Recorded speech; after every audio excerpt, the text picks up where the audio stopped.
Hello and welcome to Module 3 of EDU 200. So hopefully you have had the opportunity to be in the classroom observing instruction and have completed at least the first two observational journals at this point. So hopefully what you have seen as you've been in the classroom are examples of teaching strategies that you want to use, and it's highly possible that you've seen things that you don't want to use. And I think that's just as valuable a lesson as learning what to do. Because if you see something that you think or feel or know is wrong, then you know to stay away from that when you are in the classroom. So there's always something to be learned during these observations. So when we get into Module 3, really what we're going to be looking at are different aspects of the classroom environment. So when you look at Module 3, you're going to see that we're going to be looking at diversity, various social problems, ethics, characteristics of ethical teaching, and we're going to be doing the second step of your teaching philosophy. So when you go into Module 3, you're going to see again, here's everything that needs to be done for Module 3. This is a 2-week module. So next week there will just be a regular written announcement on Blackboard. But remember, these are suggested due dates. As long as everything is done by the end of the module, then you're going to be fine. So there is a discussion board that we'll get into. There are readings for you, 2 more observational journals for you to complete during this module.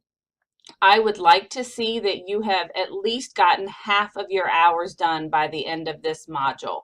But again, I know that especially with it being the end of the school year for public schools, there's going to be a little bit of a delay.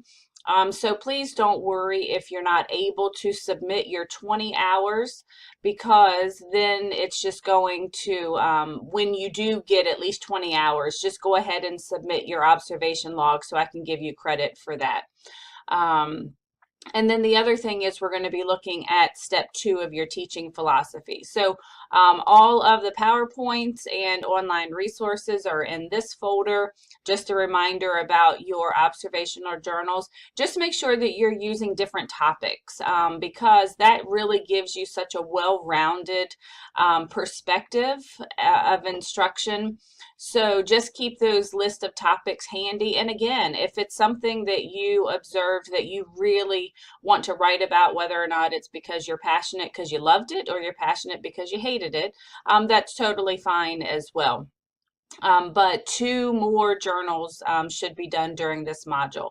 Again, try and if you're able to get the 20 hours before the end of this module, great. But again, when you do get to 20, just go ahead and submit it in that link. And so that way I can give you credit for it.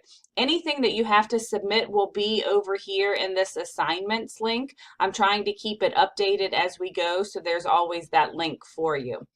Then we're going to, let me skip down to the discussion board, because this is where we're really going to be looking at ethics in the classroom.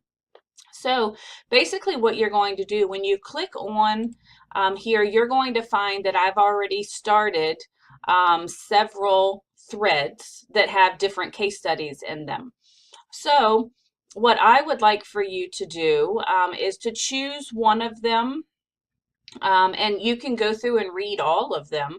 They're very, very short, but they're just kind of some ethical situations that you may find yourself in. And so what I want you to do when you respond to it is I want you to tell me kind of your reaction to it. But then I also want you to look at the different ethical obligations that you have that are listed in this unit. You're going to look for a specific code, and so that's going to be found in your textbook.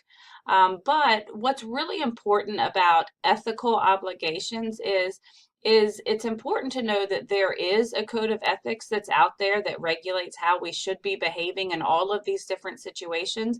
But I think it's important to be able to defend and document where you got it from. So don't just say, I think this was wrong or I would do this. Really kind of take the time to look at the different codes that are out there to be able to defend what your answer is. And then just make sure you respond to at least 2 of your classmates. So like I said, you only have to respond to 1, but I would encourage you to read all of the different case studies just so you kind of get a sense of some things that you may encounter. And keep up with reading your classmates' postings, because that will give you a great perspective on how we should handle it. So even if you didn't choose to comment on it or to post on it, you can still see what your classmates have come up with. So the last thing you're going to be doing in this module is you're going to be taking your teaching philosophy to the next step. So I gave feedback on all of your initial drafts, and everyone did a great job.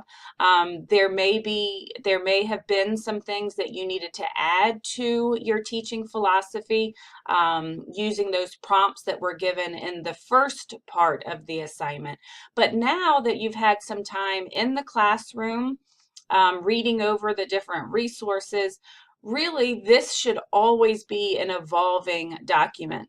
So there is a self-inventory on pages 293 and 294 in your textbook, but also using your time in the classroom, what you reflected on in your journal entries.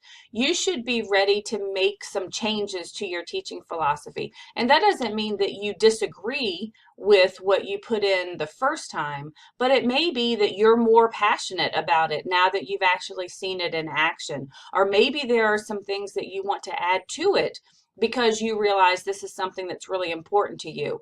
This teaching philosophy is a reflection of you. So if an employer were to read this philosophy, they should be able to see what you believe, what you are truly passionate about. And if that's all that they had to go by, you want it to be such a great representation of yourself that they would immediately want to call you for an interview. So really take this time to reflect and think about how you would want to add to, edit, modify your teaching philosophy. So you're not actually going to be doing any editing in your teaching philosophy, but what you're going to be doing is you're going to be adding comments in the margin. So if you were to click on the actual teaching philosophy, which is a Microsoft Word document, all you have to do when you go to insert a comment is go up to the box that says review, and then it will give you a place where you can put new comment.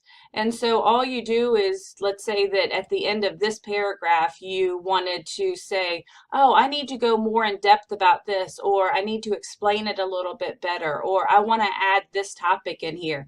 You just type new comment, and then there will be a place where you can say, I want to add in what I saw during my first observation. So what I'm looking at is what kind of reflective comments have you put in your teaching philosophy that's going to make it even better than it was the first time around. So go through your teaching philosophy, making comments like that all throughout, and then save it. And that's what you're going to upload for this next set of assignments. So when you click on here, I want to see your teaching philosophy, but I'm going to be looking at all of your comments. So you're not actually making the changes into your teaching philosophy yet. That's going to be what your final draft is at the end. But this is just a chance for you to think about, what do I want to add to it? What do I want to change to make it better? So those really are the main things that are happening during Module 3. As always, if you have any questions, please don't hesitate to contact me. That is what I'm here for. But I do hope that you are enjoying the course, interacting with each other, being in the classroom. Just as a heads up, Module 4 is probably going to be the heaviest of the modules, just because it's going to be 3 weeks instead of 2, and you're going to be looking at lesson planning assignments, assessments. So just kind of a heads up that that's what's going to be coming in Module 4. So have a great time during Module 3. I will see you in Module 4.